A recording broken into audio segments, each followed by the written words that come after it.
orang-orang Ba'alawi ini bersatu, habis Indonesia. Habis Ba'alawi ya. bersatu, Indonesia selesai sama Ba'alawi. Oh, Indonesia selesai. Ba'alawi bersatu, Indonesia selesai sama Ba'alawi. Assalamualaikum warahmatullahi wabarakatuh. Alhamdulillahirabbil alamin. Assalatu wassalamu ala nabiyyina Muhammadin wa ala alihi washabihi ajmain. Amma ba'du.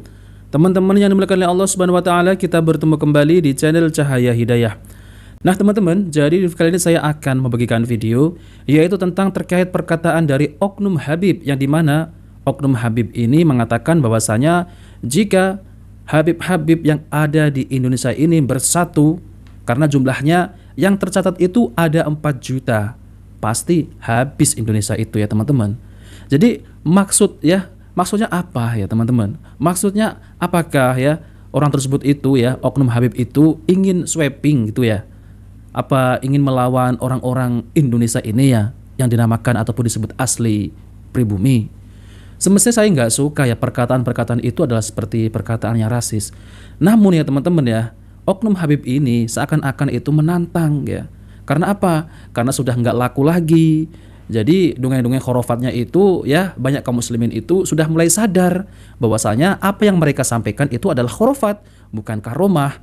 Masa ya teman-teman ya, mereka itu ceramah yang katanya Habib Fulan kakeknya itu bisa menurunkan rantai emas dari langit ya, lalu kemudian membentak malaikat Munkar dan Nakir. Ada lagi yang bisa menurunkan hujan susu.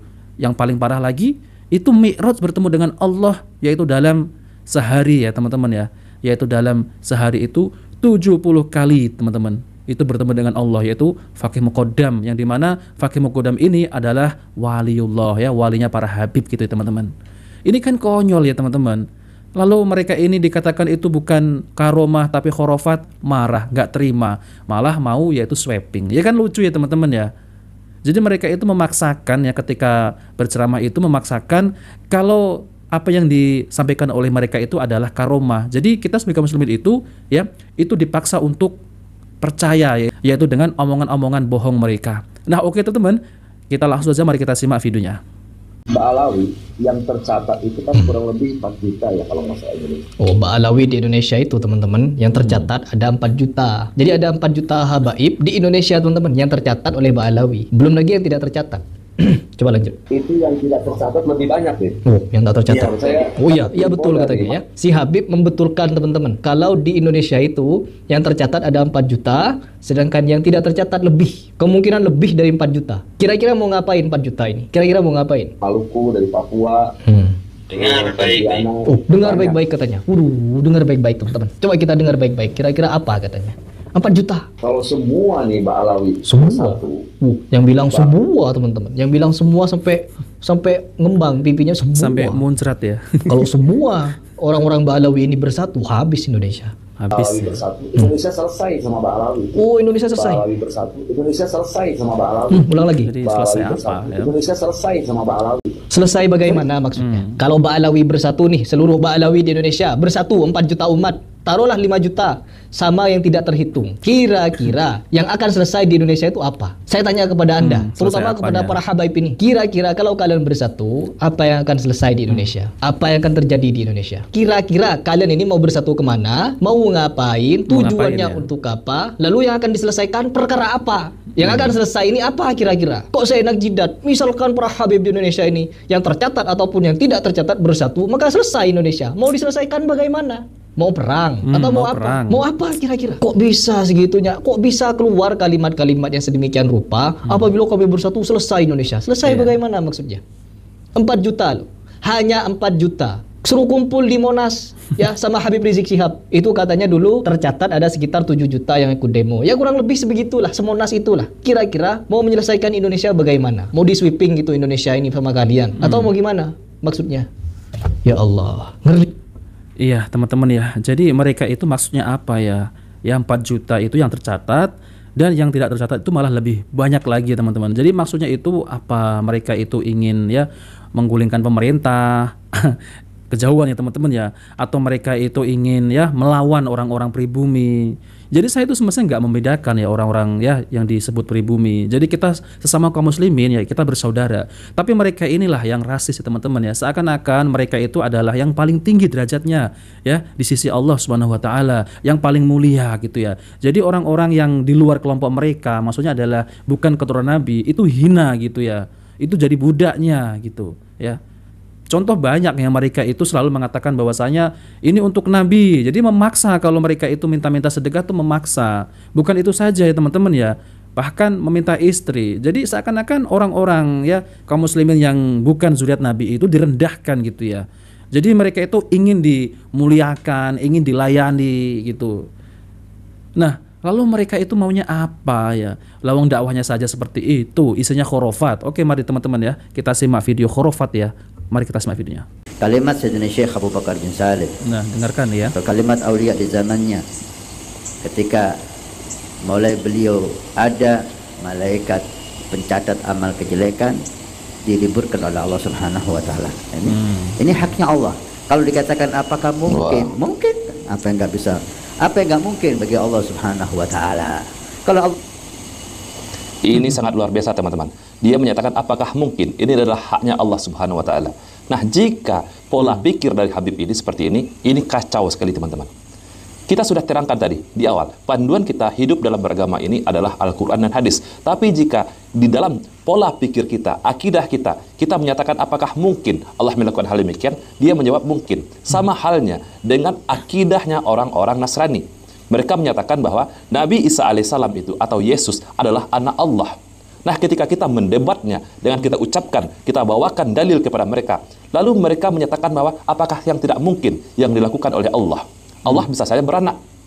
Tidak ada yang mustahil bagi Allah. Ini adalah pernyataan orang-orang Nasrani. Begitu juga dengan pernyataan Habib ini. Apakah mungkin? Dia menyatakan gitu mungkin. Padahal di awal video tadi dia sudah terang-terangan, sudah jelas dia menyatakan bahwa panduan kita hidup dalam beragama ini adalah Al-Quran dan hadis. Nah, pernyataan ini teman-teman harus dia istiqomah mengucapkannya. Harus dia yakini di dalam akidahnya. Ketika ada subhat atau kisah-kisah kurafat seperti ini, harusnya dia tolak teman-teman. Nah teman-teman ya, seperti itu kan mereka itu kalau berceramah ya. Ketika kita membantah itu bukan karomah, itu khurafat, mereka marah. Tapi suruh menunjukkan dalilnya mana ya. Katanya berpegang kepada Al-Quran dan hadis. Tapi malah mereka itu berceramah seperti itu ya. Malaikat itu diliburkan oleh Allah, yaitu dalam mencatat gitu teman-teman. Jadi malaikat pencatat amal itu diliburkan oleh Allah ya. Karena siapa? Karena Habib itu. Ini kan lucu ya teman-teman ya. Nah, jadi saya sepakat ya kalau mereka itu memang pendongeng ya. Karena apa? Karena yang keluar dari mulut mereka itu bukan qala Allah, qala Rasul, tapi ya dongeng-dongeng khurafat seperti itu. Nah, teman-teman, jadi bukan itu saja khurafat-khurafatnya ya. Mereka itu ya katanya ada wali dari Habib nenek moyangnya itu bisa memadamkan api neraka dengan jari kelingking. Jadi ya kita langsung saja mari kita simak videonya, nanti dikira bohong ya. Oke, mari kita simak videonya. para aulia menunjukkan apa yang beliau miliki. Itu bukan ujub. Ana linari jahim fiha. Saya ini bisa memadamkan neraka jahanam.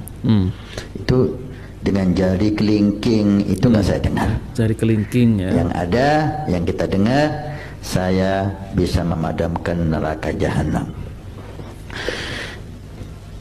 Kalau ini sulit Anda pahami, karena pemahaman Anda sangat terbatas tentang syariat Nabi Shallallahu Alaihi Wasallam, Anda perlu tanya. Jangan Anda langsung memfonis. Nah teman-teman, jadi mereka seperti itu kan ya. Kalah itu ya pegawai damkar itu ya teman-teman ya. Jadi kalau ada kebakaran minta tolong sama Habib aja ya. Karena apa? Karena neraka saja itu bisa dipadamkan oleh mereka ya. Dengan apa? Dengan jari kelingking. Oh, apa nggak dahsyat ya teman-teman ya? Jari kelingkingnya itu bisa keluar seberapa banyak air ya. Nah itu yang namanya adalah dongeng khurafat. Lalu bagaimana ya mereka itu sekarang ini ya minta dihormati, minta dimuliakan. Tapi ketika berceramah seperti itu menyesatkan ya. Semua khurafat. Khurafat yang dibawakan cerita bohong.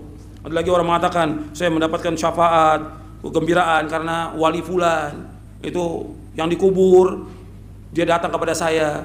Ada saya ke Madinah ketemu Nabi keluarkan tangannya selaman dengan saya. Ini cuma cerita kadzab, bohong semuanya.